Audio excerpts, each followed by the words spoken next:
gravando.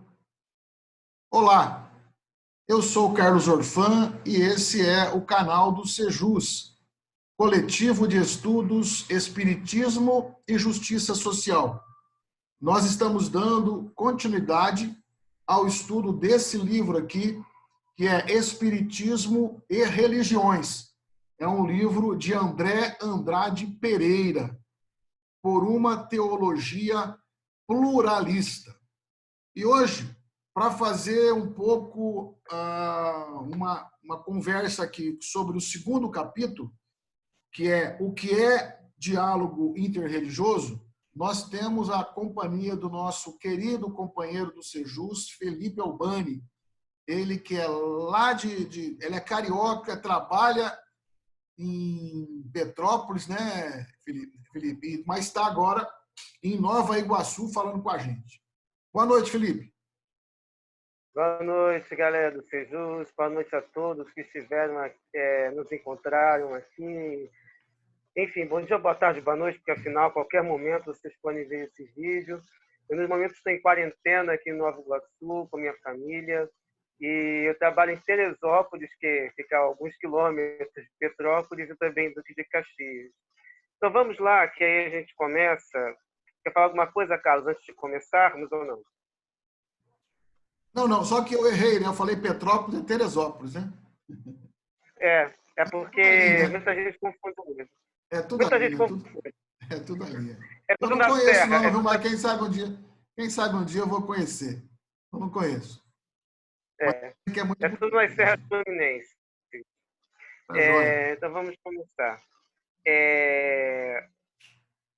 Esse capítulo trata basicamente de um tema muito importante para o nosso momento. Afinal, é um momento bastante peculiar da nossa história e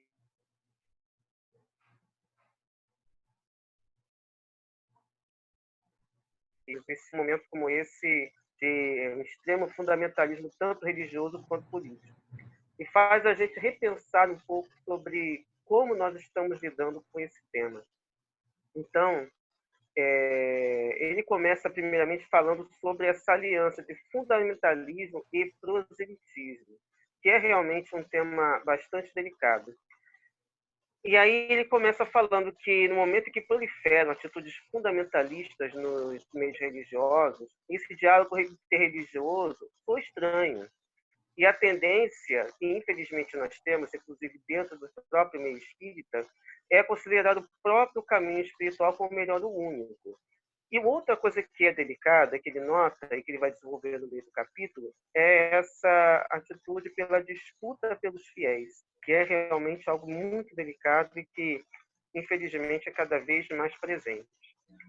E aí ele passa para o aprofundamento nas próprias tradições e, entre outras coisas, o proselitismo e o diálogo. Então ele tenta amarrar esses três temas, falando que é raro encontrar pessoas que incentivem as outras a aprofundar ou se aprofundar nas próprias tradições de origem. Por exemplo, eu sou um ex-católico.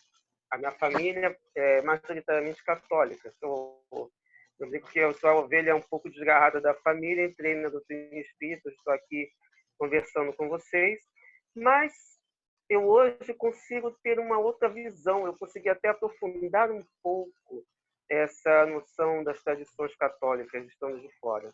Mas a gente pode olhar por outro lado, muitos espíritas, às vezes até de berço espírita, mas que não conhecem Kardec. E não digo nem ler as obras menos conhecidas, mas a própria codificação. Muitos de nós sequer paramos para ler, e nós estamos fazendo um trabalho grande no caminho do espiritismo, trazendo de maneira ainda muito breve os livros da codificação, enquanto tem outros livros, como que é o Espiritismo, Viagem de Espírita em 1862, a própria Revista Espírita, que são tesouros fantásticos. Mas, de qualquer forma, é um ponto que faz a gente pensar um pouco. Então, esse diálogo é uma postura que tem uma riqueza no caminho espiritual do outro, quando nós consideramos o caminho do outro que igualmente válido, que não é muito comum, especialmente quando a gente começa a estudar uma doutrina nova. Então, o que ele coloca é que esse diálogo se torna obrigatório. O intercâmbio cultural e espiritual entre as civilizações, especialmente a partir da globalização, acabou, digamos, tornando obrigatório que cada um conhecesse o outro lado, conhecesse outras religiões, outras filosofias, outras culturas, em que, na verdade, acaba tudo se encaixando nessa história. E aí ele começa a trazer outras vozes que são interessantes. Por exemplo, Hans Kim, que foi um teólogo, aliás, é um teólogo, filósofo, professor de filosofia, teologia na Suíça, diz que só haverá paz no mundo quando houver paz entre as religiões. Mas, para haver paz entre as religiões, é preciso que haja diálogo entre elas. E aí é interessante que a gente vê hoje, tipo, o Papa Francisco, especialmente após o papado do Bento XVI, vem tentando estabelecer esses diálogos que foram perdidos durante uma época. Mas isso não envolve apenas o Papa Francisco, isso acaba tendo que envolver todas as outras pessoas que também estão nesse mesmo patamar. E ele também traz o John Hick, que viveu entre 1922 e 2012, que foi um filósofo da religião e teólogo, que nasceu na Inglaterra, mas que trabalhou boa parte do tempo nos Estados Unidos, sobre o crescimento das trocas culturais e espirituais que se intensificou a partir da segunda metade do século XX. Que aí a gente pode lembrar Guerra Fria, tínhamos acabado as duas grandes guerras, e ele coloca que nesse tempo ocorreram três coisas principais. A primeira foi a explosão de informações no Ocidente acerca das diferentes tradições espirituais da humanidade. Aqui no Ocidente, a gente tem uma tradição muito grande do cristianismo, mas especialmente a partir dessa época, a gente começou a ter realmente uma profusão de ideias de outras culturas, de outras visões, e muitas vezes até mais bonitas e apaixonantes do que a tradição cristã conseguiu nos trazer. Em segundo, nós temos o aumento das oportunidades de viagem que fizeram com que os ocidentais se defrontassem com as culturas dos povos do Oriente. E, diga-se de passagem, me fez lembrar a passagem do Alisson Mascaro, no livro Cristianismo Libertador, que estudamos aqui no canal também, sobre uma coisa que, infelizmente, não pudemos estudar no grupo. Eu até coloquei, mas eu vi que muita gente não procurou não tratar muito desse assunto. Podemos dizer, de um termo até, se eu posso dizer, usado, a desgraça que o Ocidente causou no Oriente, na África e na América, por conta de uma ambição muito grande, onde os arianos colocaram as mãos, simplesmente foi igual pata de elefante, destruíram tudo, colonizaram tudo, e, de certa forma, até hoje, nós temos muitas sequelas nessas relações. E é muito interessante que hoje se tenta demonizar os chineses a todo custo, especialmente agora com o Covid-19, e que acaba refletindo não diríamos um eurocentrismo, mas essa tentativa de impor a supremacia branca com viés religioso também. Mas, de qualquer forma, isso também acabou aumentando esse intercâmbio intercultural e religioso. E, por último, o John Hick também coloca a questão da imigração em massa do Oriente para o Ocidente, especialmente para a Europa e para a América do Norte. E aí, consequentemente, hoje temos a xenofobia também muito crescente nesses ambientes. Vide essa ascensão dos políticos de extrema-direita que se utilizam do viés religioso para compor o seu eleitorado. A gente não fala, até poderia falar do Brasil, mas o Brasil, nesse ponto, ainda, no ponto religioso, podemos dizer que está um pouco diferente essa situação, porque lá a gente vê que é uma mistura de raça, etnia, enfim, todo cultural anti-Oriente, anti-África, até mesmo anti-América, mas somente latino-americanos, não os norte-americanos, especialmente dos Estados Unidos. Quer falar alguma coisa, Carlos, antes de prosseguirmos? Tranquilo. E aí ele coloca também, traz uma outra voz interessante, que é do sacerdote católico romano, chamado Raymond Panikkar, que viveu entre 1918 e 2010. Ele fala sobre essa quebra do isolamento entre as tradições religiosas. Tem até um site dele muito interessante que ele coloca inclusive todas as obras dele e outras questões relativas ao que ele vivenciou enquanto esteve encarnado. E ele fala que essa quebra de isolamento era um fato inevitável, teria que acontecer de uma forma ou de outra. E deste encontro depende o destino e a sobrevivência da espécie humana, porque afinal não parece, mas as religiões costumam realmente determinar muitas coisas da nossa vida.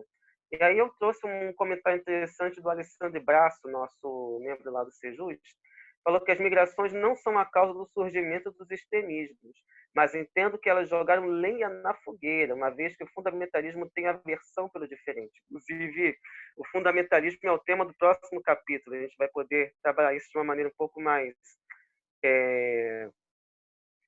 pertinente. E aí, voltando, ele também traz uma outra voz, que é de um professor do Sri Lanka, sabe, chamado Wesley. Infelizmente, posso cometer um equívoco aqui, mas é Ariarajá. Não sei se é dessa maneira como ele fala, mas é o nome que eu pude falar agora, que ainda está vivo até hoje, é um teólogo, professor e ex-diretor de relações interreligiões do Conselho Mundial de Igrejas. E ele, que é de família cristã, tem uma história muito interessante porque ele cresceu numa cidade majoritariamente hindu. Conta-nos que as crianças participavam das orações em sua casa e que eles também participavam das orações hindus na casa dos vizinhos. Não sei se alguém aqui já vivenciou algo assim, mas realmente é uma experiência muito interessante você participar dessas trocas ainda na infância. Quando cresceu ao estudar religião, percebeu as diferenças entre cristãos e hindus, mas teve a compreensão de que seus vizinhos tinham uma experiência profunda de fé e que os frutos eram visíveis. Uma família com forte base ética, com um relacionamento amoroso e caloroso com os vizinhos cristãos.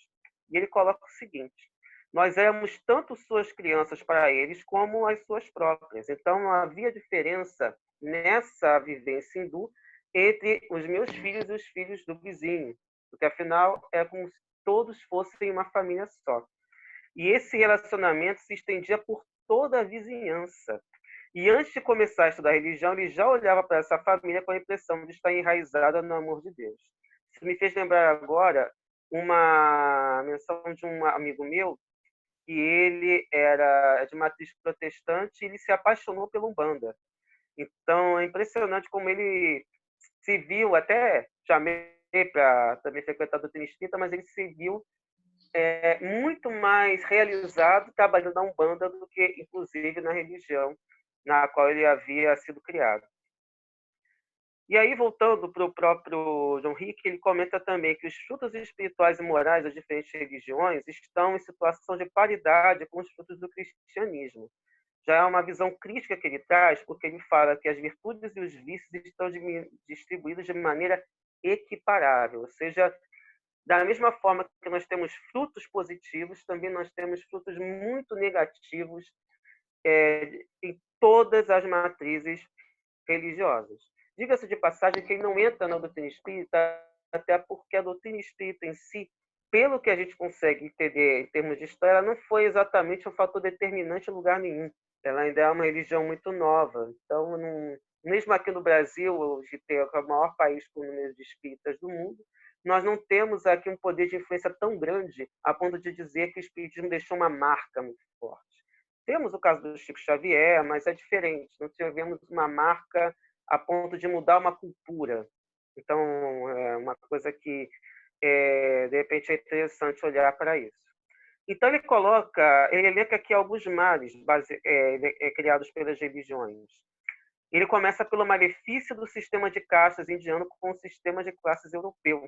Então, por um lado, você tem um sistema muito rígido na Índia e um sistema que não é claro na Europa, mas que a gente vê na prática quando você maltrata, por exemplo, um africano, mesmo que seja de um país colonizado pelo país de origem. Por exemplo, a França com relação à Argélia. Só citando um exemplo aqui para a gente ter uma ideia. E ele coloca também como se pesa a pobreza dos países orientais com a destruição ambiental promovida pela ganância dos países ricos. como se compara a pobreza e os problemas sociais de Bangkok, Calcutá e Cairo, com a violência das drogas e a criminalidade nas periferias do Ocidente, ou ainda as crueldades dos regimes ditatoriais do Oriente com o antissemitismo na Europa cristã, e todos eles baseados na religião. Crimes, genocídios, para não dizer holocaustos, em nome de quê? Da ganância, do umbigo, né? De olhar para o próprio umbigo em vez de olhar para o outro como ele realmente é. Então, a lição que o nosso querido André fala é que, com base no que o John Hick falou, não é possível estabelecer a superioridade moral de uma única tradição religiosa na humanidade. Todas elas têm seu pecadinho, todas elas têm a sua mancha na história. Aí ele parte, dentro da teologia das religiões, sobre 3 definições que vão demarcar e na qual ele até coloca de uma maneira muito rápida a doutrina espírita, que são o exclusivismo, o inclusivismo e o pluralismo. Seriam posturas religiosas em relação às demais tradições religiosas. No exclusivismo, não há salvação fora da visão que é colocada pela própria religião. Ele coloca como a própria Igreja Católica, que hoje tem até uma postura mais aberta, mas, a rigor, trata apenas como salvação apenas dentro da própria Igreja, e que outras de matriz protestante também trabalham com essa ideia. E por outro lado, você tem o inclusivismo, que tem a possibilidade de a salvação ocorrer no interior das diferentes tradições espirituais, mas insiste que onde quer que ocorra, você é salvo pelo Cristo. E é interessante porque o Pastorino, numa obra do Sabedoria do Evangelho, coloca que no Talmud tem um princípio que diz que você pode orar para quem você quiser. De qualquer forma, essa oração vai para Deus. Então, a gente também tem uma visão inclusivista, pelo menos no Talmud. Eu não sei se o judaísmo hoje trabalha com essa filosofia de uma maneira tão clara, mas é interessante porque é o mesmo princípio que é colocado aqui. E é interessante trazer essas ideias para a gente ver que algumas religiões que às vezes parecem de uma maneira tão... por conta até não exatamente das divisões, mas pela postura de alguns líderes, parece tão violenta e, na verdade, ela tem uma filosofia muito interessante de a gente observar. Por fim, ele fala do pluralismo religioso, que diz que todas as expressões legítimas da fé são capazes de conduzir o homem ao caminho da salvação, sem afirmar a superioridade de nenhuma delas. E isso é muito importante porque vem uma dúvida que fica para nós, que é onde se encaixa a doutrina espírita nessa divisão. Para o André, ele vê que a doutrina espírita, de acordo com o que Kardec coloca, seria pluralista. Ou seja, independentemente disso, você tem o que a gente chamaria de uma salvação no sentido teológico. Se a gente pega a vertente que Emmanuel criou, por meio da psicografia do Chico Xavier, ela já teria uma visão mais inclusivista, porque, afinal, ele bate muito firme na questão de Jesus como governador do planeta, e outras ideias que colocam tudo sendo regido pelo cristianismo, independentemente de você estar em alguma outra religião. Com o movimento espírita, a gente vê que eles são muito mais, na sua maioria, como a gente encontra por aí, tudo bem que temos vertentes menores, mas aqui a gente vê com maior evidência essa visão mais voltada para Emmanuel. Quer falar alguma coisa, Carlos, antes de prosseguirmos ou não? Sobre essa questão, é uma questão interessante, a questão de governador espiritual do planeta. Eu já usei muito essa expressão, né, essa maneira de se dirigir a Jesus, e a uma certa feita um companheiro falou, mas Jesus não é o governador espiritual do planeta, né? Aí eu parei um pouco para pensar, eu falei, mas para mim não significa nada diferente do que está na doutrina, é simplesmente uma maneira legal de dizer. Está escrito lá no Livro do Espírito que ele é o nosso modelo e guia. Quem guia, conduz, dirige, governa. Me parece que é a mesma coisa. Né? Então, nesse sentido, eu não vejo grandes dicotomias em relação às posições, né? Do que diz Kardec, do que diz aí, no caso, Emmanuel. É lógico que a Emmanuel tem esses problemas todos que a gente sabe, mas nesse aspecto, me parece que quando a espiritualidade diz a Kardec, o Espírito Verdade diz a Kardec, que o nosso modelo e o nosso guia é Jesus, me parece que resolve que é o nosso dirigente, um dirigente da humanidade, onde a humanidade deve se espelhar para seguir. Mas eu bato muito nessa tecla. Eu acho que Kardec em nenhum momento se posicionou exclusivista, né? Tanto é que ele fala que fora da verdade, caridade não há salvação. Você pode nem seguir, você pode nem ser cristão, não tem problema com isso, né? Da mesma forma que ele fala, imagino, a espiritualidade vê de Jesus, né, como o grande modelo, talvez porque nós estivéssemos no Ocidente e fosse a maior referência para nós, né? Talvez se a conversa se desse em outros lugares, ó, vê de fulano, tal, mas ou esse ver de Jesus é ver de Jesus, mas não é o ensinamento, que na verdade é o que diz Maomé, é o que diz Buda, é o que diz Krishna, né? É o que diz, enfim, as religiões como um todo, não é? Porque é o amar ao próximo, é o amor incondicional ao próximo, né? O amor infinito. Então, eu entendo por aí Kardec, né? Mas, infelizmente, o exclusivismo tem levado as pessoas, aos seguidores religiosos, a essa questão tão doida, tão sectária, né, Felipe? Ao ponto de achar que o outro merece morrer, né? Aquele diferente dele merece morrer.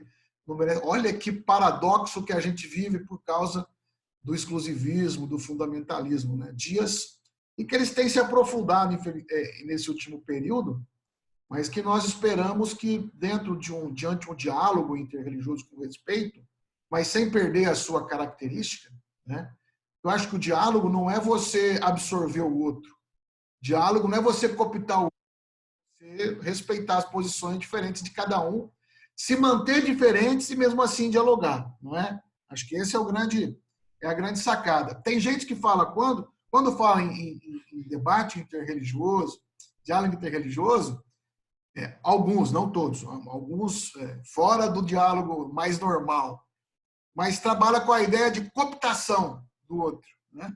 É dialogar para cooptar, né? Então, eu acho que o diálogo é importante, mas sem querer cooptar as pessoas para o seu, né? Respeitando sempre a posição de cada um. Falei demais. Verdade. Falei Falou demais. bem. Isso é que é o mais importante. Que bom que foi alguma coisa que ajudou. Tá certo. Eu só ia comentar duas coisas.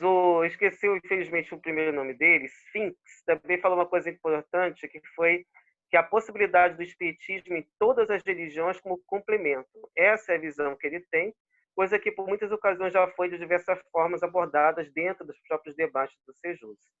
E aí o André já parte para a ideia da salvação. Eu, pessoalmente, já conversei com Carla, até no Paz e Bem, que a visão de salvação que a gente tem é muito diferente, porque a visão teológica é aquela do céu inútil, praticamente. É todo mundo lá adorando Deus, não fazendo mais nada a não ser isso. E a gente sabe que, na verdade, o que tem do outro lado é trabalho. Trabalho, trabalho, trabalho. Então, não existe essa ideia de salvação, está salvo, pronto e acabou. Não, é trabalho. Se você evolui, é mais trabalho ainda.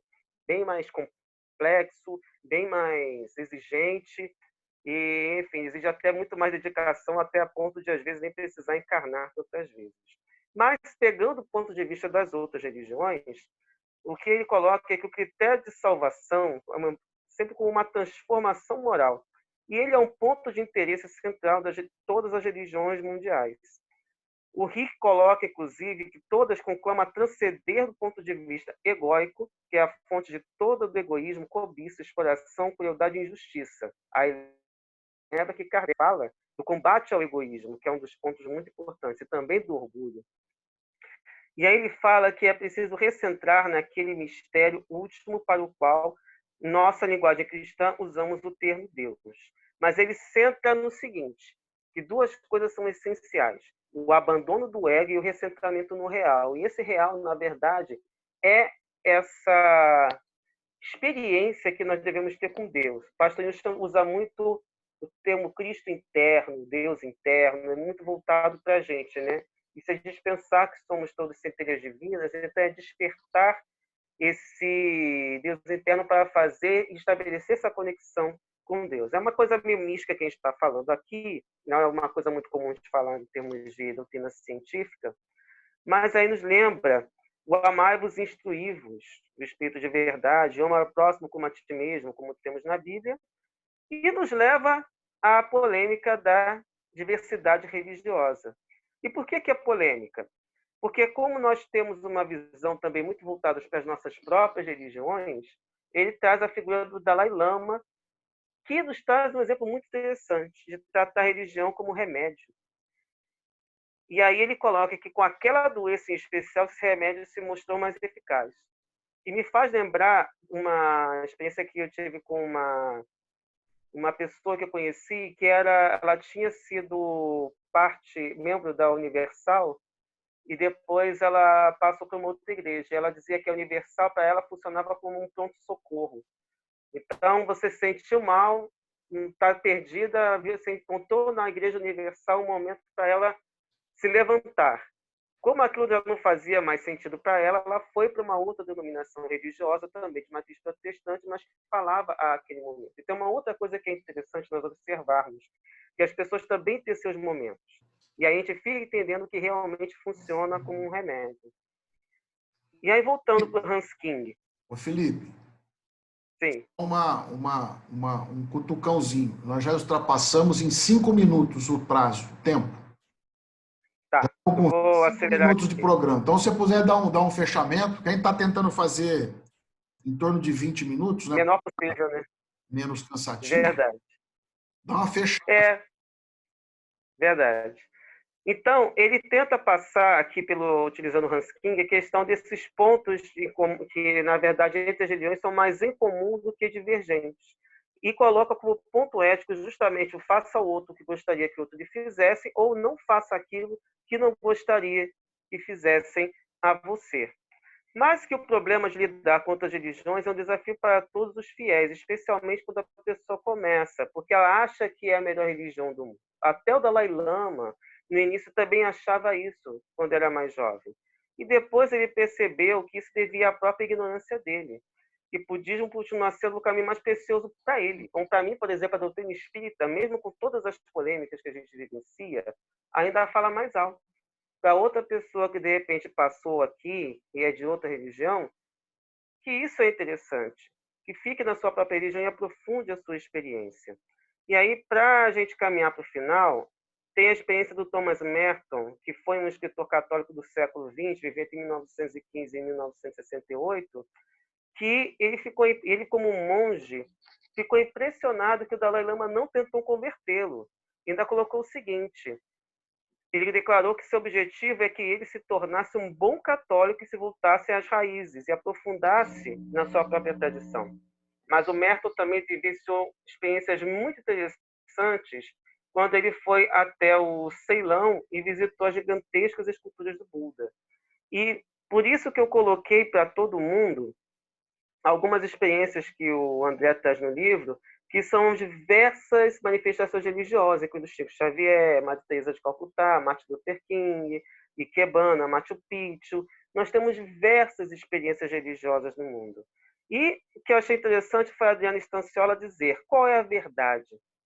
Quem diz ou expressa a verdade diante de tantas manifestações religiosas no mundo que, de certa forma, nos ligam até Deus? Então, o que o André começa a encerrar da seguinte forma: todos os caminhos espirituais são legítimos quando conduzem ao bem. Todas as religiões são legítimas na medida em que são capazes de transformar as pessoas em melhores seres humanos. E que o objetivo de Kardec era afirmar a realidade das religiões, ao mesmo tempo fugir das deturpações humanas que justificavam a dominação eclesiástica. Para ele, o espiritismo traria elementos de racionalidade às religiões, fortalecendo-as do diálogo com as ciências e aproximando-as das novas exigências de compreender para crer, ou ao menos compreender no que crê. Que às vezes a pessoa crê, mas não compreende, deixa lá, porque afinal a fé não precisa de explicação. E Kardec, com a fé raciocinada, ajudou-nos a entender que precisa realmente que a gente creia, tanto que ele não exige que a gente só lê a doutrina espírita. Ele também pede para a gente ler obras que são contrárias à doutrina espírita, porque a crença não pode ser cega. A gente tem que saber no que a gente está crendo, no que a gente está entendendo. E só para fechar, Carlos, eu ia trazer uma citação do Evangelho segundo o Espiritismo, capítulo 8, item 10º, porque ele fecha bem essa ideia. E o Kardec diz que o objetivo da religião é conduzir o homem a Deus. Ora, este não chega a Deus senão quando se torna perfeito. Logo, toda religião que não torna o homem melhor não alcança o seu objetivo. Toda aquela em que o homem julgue poder apoiar-se para fazer o mal ou é falsa ou está falseada em seu princípio. Tal resultado que dão em que forma sobreleva ao fundo. Nula é a crença na eficácia dos sinais exteriores, se não obsta a que se cometam assassínios, adultérios, expoliações, que se levantem calúnias ou que se causem danos ao próximo, seja no que for. E é o que a gente mais vê por aí. Semelhantes religiões fazem supersticiosos, hipócritas, fanáticos. Não, porém, homens de bem. Então é isso. Muito bom, Felipe. Foi uma alegria ter você aqui conosco de novo, aqui no nosso canal do Sejus. E você também que pôde nos acompanhar até agora, estudando esse livro conosco, Espiritismo e Religiões, que é um livro que propõe aí uma teologia pluralista, né? Onde impere o diálogo entre as religiões. Nós temos ainda mais 12 partes para a gente conversar sobre ele. Ele é um livro pequeno, mas é bastante profundo as suas reflexões, e nós vamos convidando a todos para curtirem aí no canal, curtir, compartilhar, enfim, para que nós possamos avançar aí nas redes, tá bom? E acompanhe sempre os nossos estudos. Um abraço a todos, obrigado, Felipe, fica com Deus, melhoras para você aí no seu braço, tá bom? Obrigado, Carlos. Boa noite, galera. Paz e bem sempre e até breve. Um beijo, gente. Tchau.